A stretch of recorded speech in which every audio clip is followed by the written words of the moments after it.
Hello, welcome back. ఇవాళ మీకోసం Komuravelli Mallanna temple arc దగ్గర కరీంనగర్ హైదరాబాద్ రాజీవ్ హైవే మీద ఒక ఎక్కడిది ప్లాట్ తీసుకోవచ్చినాం.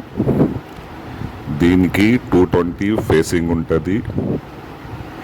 ఇది జూబ్లీ బస్ స్టాండ్ నుంచి 60 కిలోమీటర్స్, ఆర్ఆర్ఆర్ నుంచి 12 కిలోమీటర్స్, మన ఓఆర్ఆర్ షామీర్పేట్ ఎగ్జిట్ నుంచి 40 కిలోమీటర్స్కి ఉంటుంది. ఇంట్రెస్ట్ ఉన్న వాళ్ళు కాంటాక్ట్ చేయండి.